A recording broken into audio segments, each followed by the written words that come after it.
let's get to some boxing, man. We got Keith getting back in the ring. Oh, Brock, man, Keith gonna make it to the ring? We here? We got 24 making hours. Noise. We got how much time we got? 24 hours? 48 hours? 48. All right, come on, Keith. 72 hours. We got 72 hours. It's been 3 years Keith Thurman fought? Yeah, since Barrios. Yes. Over 3 years at this point. A little over. Over 3 years? Damn. Keith Thurman has fought once in the last 5 years. Wow. Does it feel that way to you, Antt? Do it feel like once in 5 years? Yeah, it's been a while. Or it just feel like once and forever? Yeah, it's been a while. It just, I had questions for him if he would have came on, but I told you guys, I was watching Porter Garcia last night, and to see Keith Thurman in the crowd, he was the guy. Even if I think he had gave up the belts at the time, but he was still like he's supposed to have been here right now. Yeah. He's supposed to have been making this big Terrence Crawford versus Keith Thurman fight. That was the fight we wanted to see. No disrespect Sean and Earl, but that's what we wanted to see. Which one? I didn't know that. Yeah, I want to see Thurman. I want to see Thurman Crawford. Was you down? Yeah. Oh, I would have loved. I think stylistically, Thurman made for a really interesting fight with Crawford. What'd you think? What do you think, Sean? Man, stylistically, Keith at his prime. 2016 Keith Thurman. That's a hard night. That would have been fire. Like, I know people use the expression fireworks all the time. That fight would have been so beautiful, methodically. Mm-hmm. These guys would have been playing game plans, and then it would have just been a fight at some point. Yo, we missed one. Why y'all like my heart is teased now. No, this is boxing missed a moment. Yeah, that's what boxing does, but we missed a moment with Keith Thurman versus Terrence Crawford. No, you know what though? What? Because in the defense, when Terrence finally moved up, Keith had already fought Danny, and he was like pretty much starting on this injury tour that he's been on. Damn. Damn, Sean. I did not think you was going there. Yeah. So no, I'm just saying, like, I don't think that fight was it ever talked about?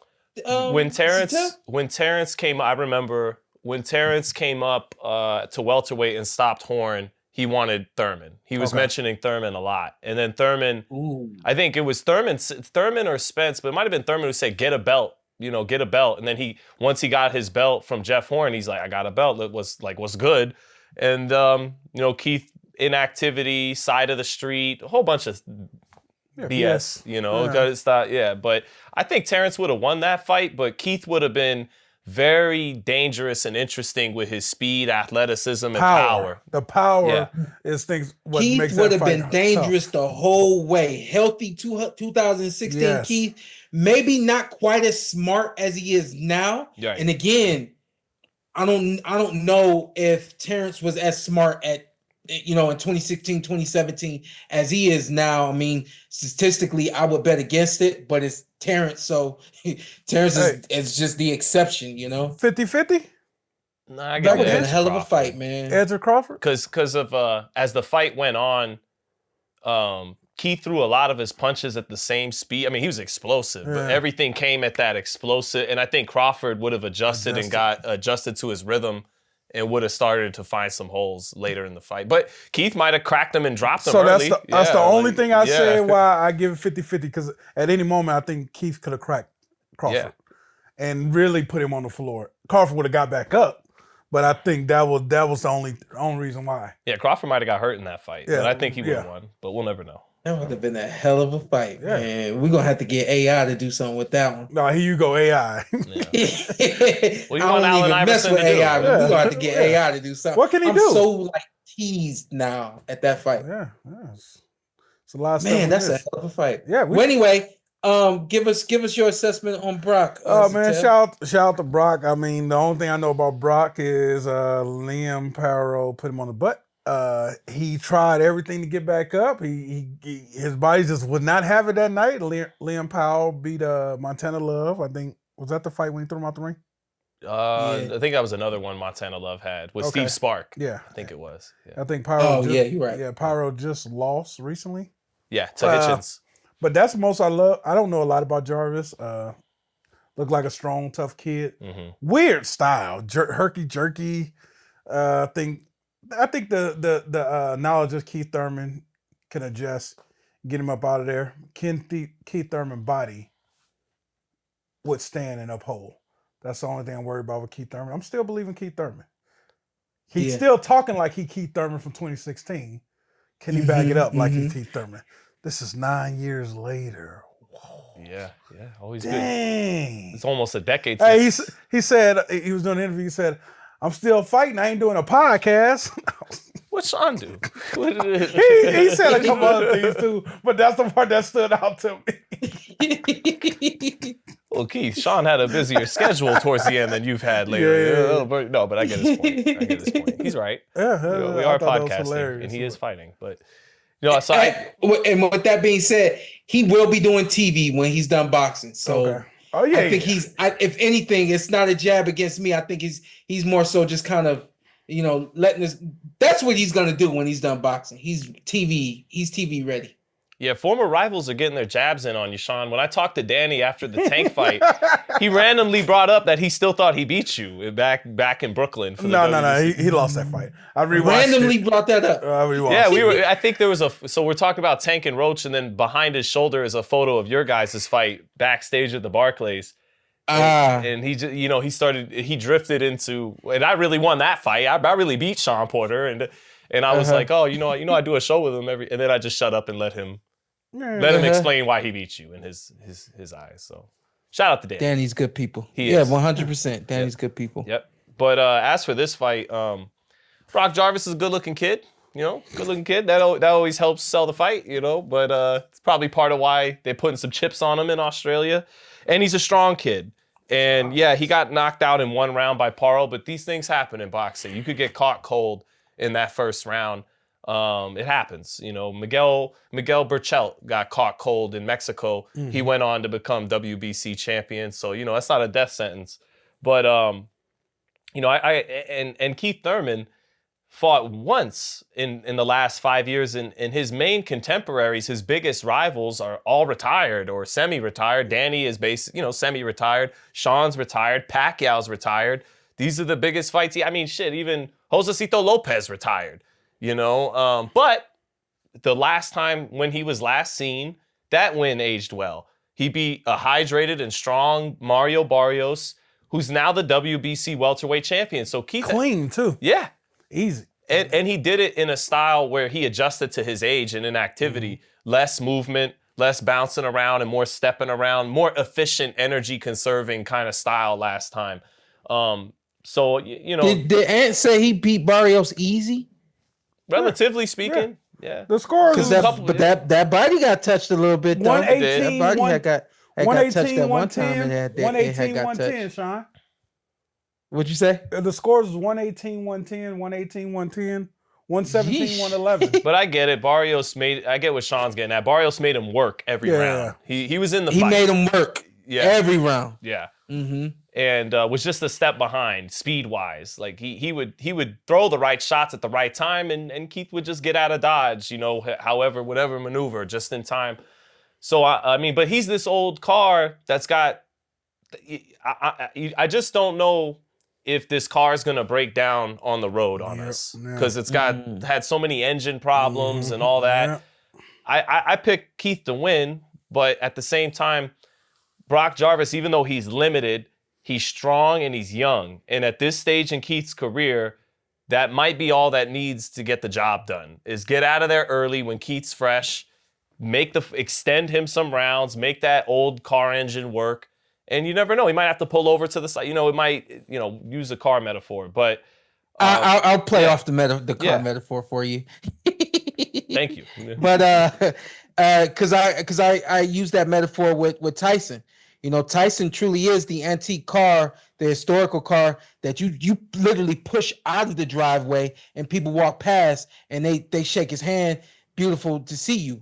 But with Keith, he's the nice car, the Viper that ain't been turned on in a long time. You know, you're gonna put that thing on the road, and you might look up round 8. You know, you going across the effed up part, Antt. Round 8, you going across the effed up part, and you fall. He might be able to fall off on that part. Anybody that make a drive from Vegas to LA, there's a part.